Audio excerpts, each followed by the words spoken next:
जय Hind. Sujit math analysis में आपका स्वागत है। आज हम क्लास 10th का फर्स्ट चैप्टर का सॉल्यूशन करने जा रहे हैं। उसके पहले जो भी कुछ परिभाषा है उसके बारे में बताएंगे। जो फर्स्ट चैप्टर तुम्हारा है वास्तविक संख्याएं, चैप्टर का नाम है वास्तविक संख्याएं। तो सबसे पहले वास्तविक संख्या में जाने से पहले हमें कोई चीज़ का ज्ञान रहना जरूरी है। संख्याओं का ज्ञान रहना जरूरी है कि संख्या होता क्या है, संख्या बनते किससे है। तो सबसे पहले उसके बारे में ज्ञान होना जरूरी है। तो सबसे पहले हमको जानना पड़ेगा कि संख्याओं का ज्ञान संख्याओं के ज्ञान के बारे में पहले जानना जरूरी है। उसके बाद जब तक संख्याओं के बारे में उसके नॉलेज नहीं रहेगा संख्या के बारे में, तब तक आगे सोल्यूशन नहीं हो पाएगा। उसके आगे पढ़ना दूसरा पॉइंट में गुणनखंड। तो गुणनखंड के बारे में कोई जानकारी होना चाहिए। गुणनखंड निकालते कैसे हैं, इसको हम लोग इंग्लिश में फैक्टर बोलते हैं। तीसरी जो है वो HCF और LCM। HCF को हम लोग बोलते हैं महत्तम समवर्तक MS, और LCM को बोलते हैं LS, लघुत्तम समवर्तक। तो इतना की होना चाहिए जानकारी। और चौथी जो बात है वो कैलकुलेशन।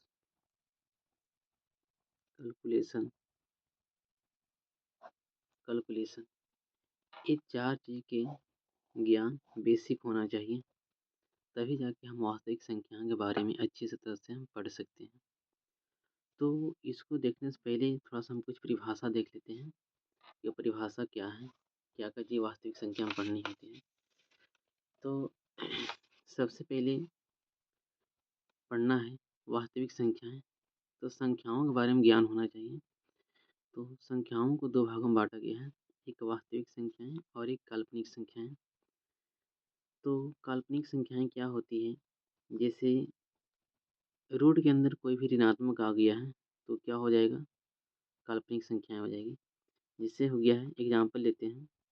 एग्जाम्पल x² + 5 = 0 है। तो x² a प्लस में उन्हें आगे क्या होगा, माइनस हो जाएगा। a स्क्वायर है वो साइड आगे क्या होगा, रूट होगा।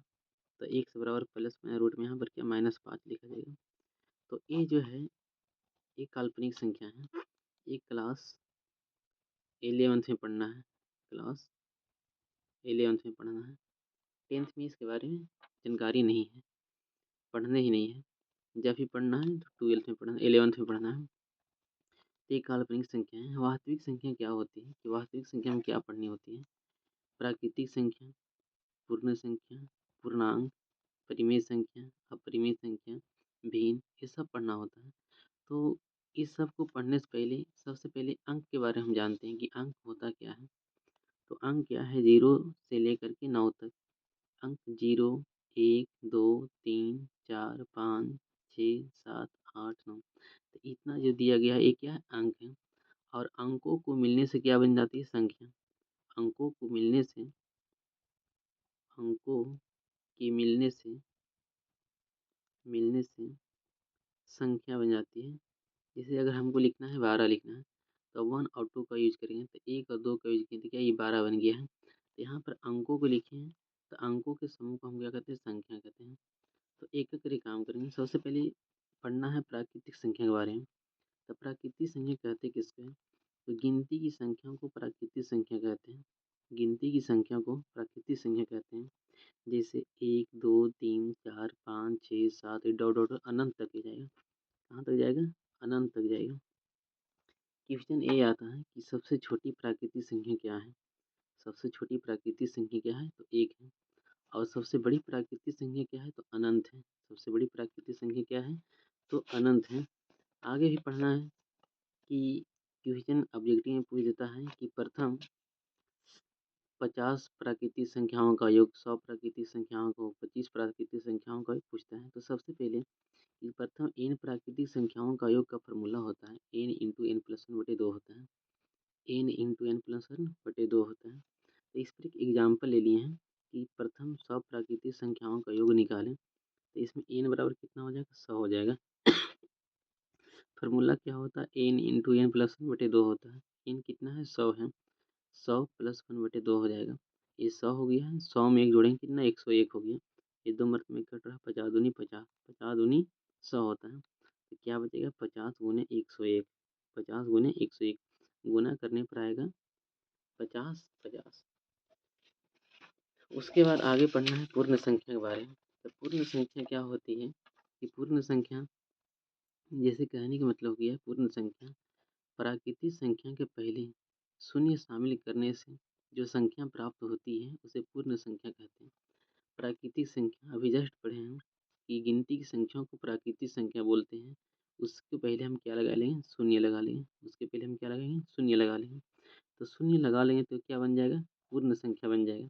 जैसे 0 1 2 3 4, तो यहाँ से लेकर एक से स्टार्ट होता है क्या, प्राकृतिक संख्या। उसके पहले हम क्या लगा दिए, शून्य लगा दिए हैं। तो ये क्या बन गया है, पूर्ण संख्या बन गया है। क्या बन गया है, पूर्ण संख्या।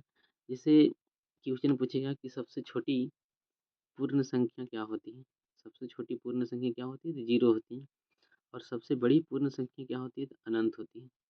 सबसे बड़ी पूर्ण संख्या क्या होती है, तो अनंत होती है। उसके आगे पढ़ना है पूर्णांक के बारे में। किसके बारे में पढ़ना है, पूर्णांक के बारे में।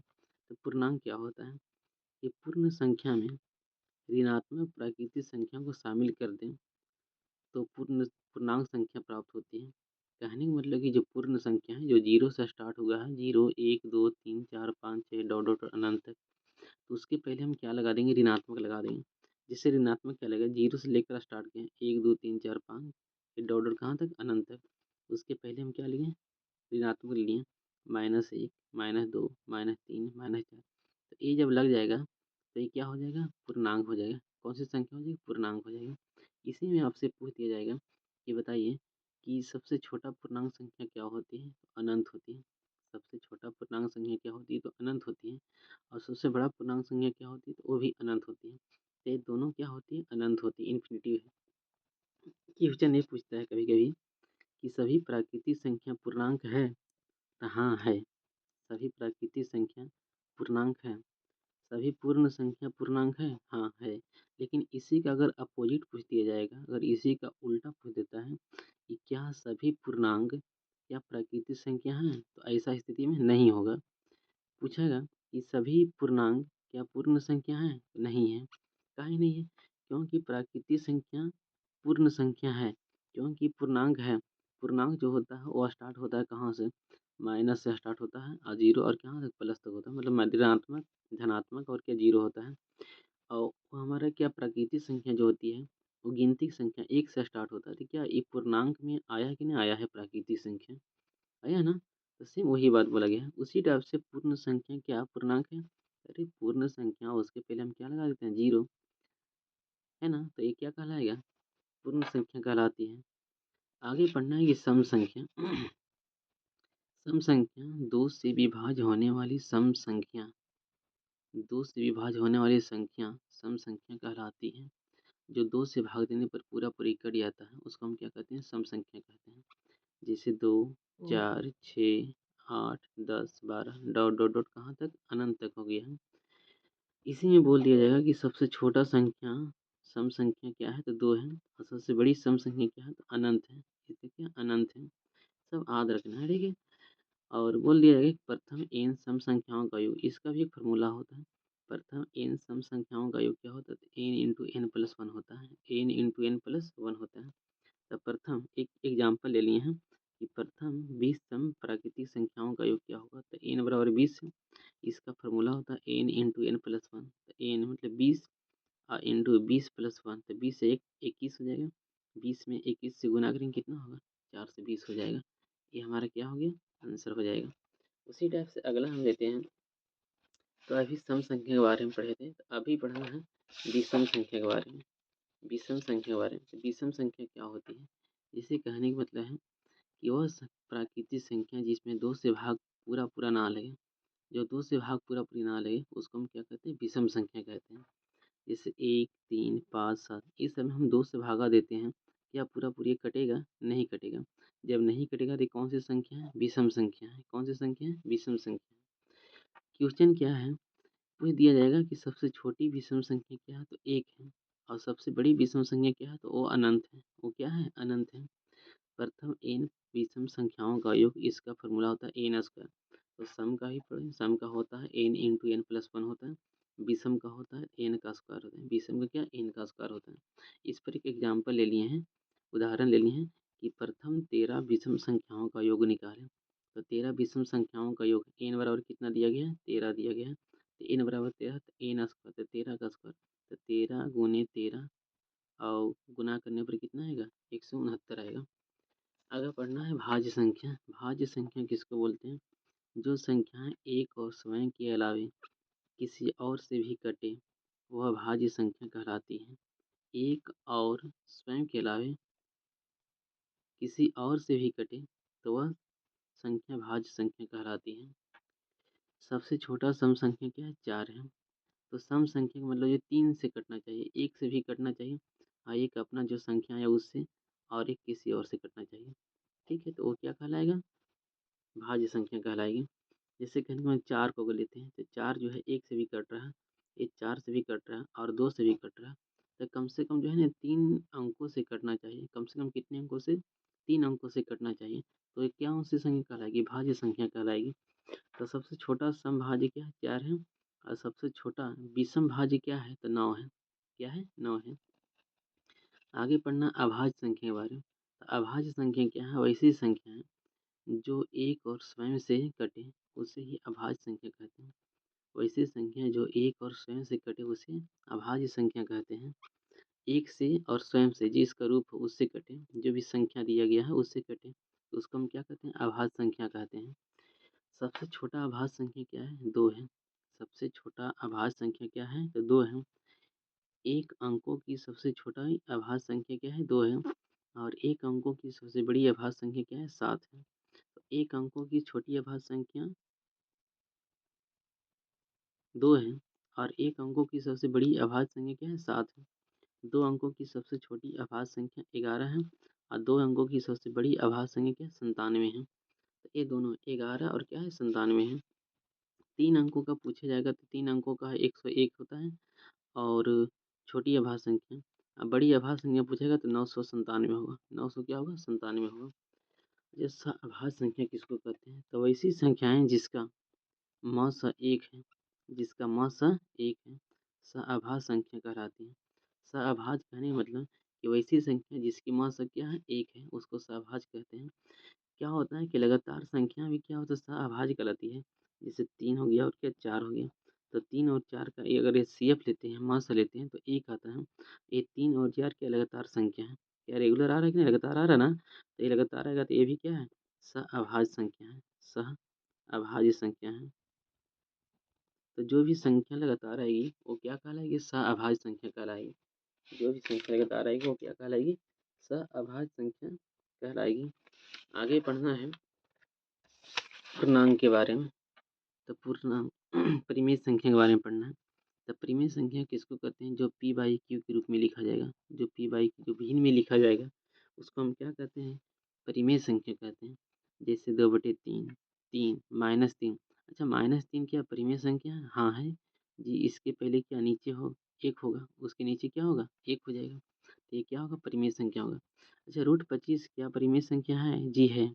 √25 का वर्गमूल होता है कितना? 5 होता है। तो जो रूट से बाहर निकल जाएगा वो क्या कहलाएगा? परिमेय संख्या कहलाएगी। जो रूट से बाहर निकल जाएगा वो क्या कहलाएगी? परिमेय संख्या कहलाएगी। हाँ, लेकिन परिमेय संख्या क्या है ना कि पी बाई क्यू के रूप में लिखा जाएगा, जहाँ पी और क्यू क्या है? पूर्णांक है। तो -3 क्या पूर्णांक नहीं है? है ना? -3 क्या है? पूर्णांक है। अगर पूर्णांक क्या होता है? जो धनात्मक में आता है, जो ऋणात्मक में आता है, जो क्या 0 आता है, वो सब क्या कहलाएगा? पूर्णांक संख्या। लेकिन आगे क्या है ना कि जो पी बाई क्यू के, लेकिन क्वेश्चन में क्या होना चाहिए? क्यू इक्वल टू नॉट 0, मतलब क्यू के बराबर 0 नहीं होना चाहिए। अगर क्यू के बराबर 0 होगा तो समझो ये क्या है? परिमेय संख्या नहीं होगा, वो परिमेय संख्या नहीं होगा। आगे पढ़ना अपरिमेय संख्या के बारे में। तो अपरिमेय संख्या क्या होती है जिसे पी बाई क्यू के रूप में नहीं लिखा जा सकता है, जिसे पी बाई क्यू के रूप में नहीं लिखा जा सकता है, उसे हम क्या कहते हैं? अपरिमेय संख्या कहते हैं। पी बाई क्यू के रूप में नहीं लिख सकते हैं। जैसे समझो, रूट 2 है। हम बताए हैं कि जो रूट से बाहर निकल जाएगा वो परिमेय संख्या होती है। जो रूट से बाहर निकलेगी, नहीं निकलेगी, वो क्या? अपरिमेय संख्या होगी। जैसे रूट 2 है, रूट 2 क्या रूट से बाहर निकल सकती है? नहीं निकलेगी, इसका वर्गमूल नहीं होता है। अच्छा, रूट 3 है, उसको हम क्या बाहर निकाल सकते हैं? नहीं निकलेगा, तो वो भी क्या है? अपरिमेय संख्या है। रूट 10 जो है, ये क्या बाहर निकल सकती है? नहीं, ये भी क्या है? अपरिमेय संख्या है। अच्छा, ये देखो, ये 5 प्लस 2 रूट कितना? 3 है। 5 परिमेय संख्या है, लेकिन 2 भी क्या है? परिमेय संख्या है। और रूट 3 क्या है? अपरिमेय संख्या है। तो यहाँ पर क्या होता है ना कि परिमेय संख्या परिमेय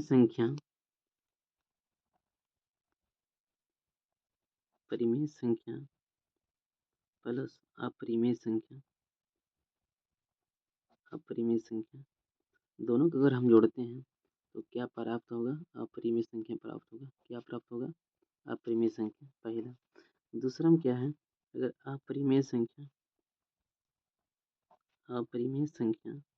प्लस परिमेय संख्या ये दोनों को जोड़ते हैं तो क्या प्राप्त होगा? अपरिमेय संख्या प्राप्त होगा। क्या प्राप्त होगा? अपरिमेय संख्या। तीसरा है परिमेय संख्या माइनस अपरिमेय संख्या अगर हम घटाते हैं तो भी क्या प्राप्त होगा? अपरिमेय संख्या। चौथा, अगर अपरिमेय संख्या माइनस परिमेय संख्या घटाते हैं तो भी क्या प्राप्त होगा? अपरिमेय संख्या प्राप्त होगी। तो आप अपरिमेय संख्या को जोड़ें और अपरिमेय संख्या को जोड़ें तो क्या अपरिमेय प्राप्त होगी। अपरिमेय को परिमेय को जोड़ें तो भी अपरिमेय प्राप्त होगी, लेकिन परिमेय संख्या और अपरिमेय संख्या को घटाते हैं तो क्या प्राप्त होगी? अपरिमेय संख्या। अपरिमेय संख्या और परिमेय संख्या को अगर हम घटाते हैं तो क्या प्राप्त होगी? अपरिमेय संख्या। लेकिन अगर परिमेय संख्या और परिमेय संख्या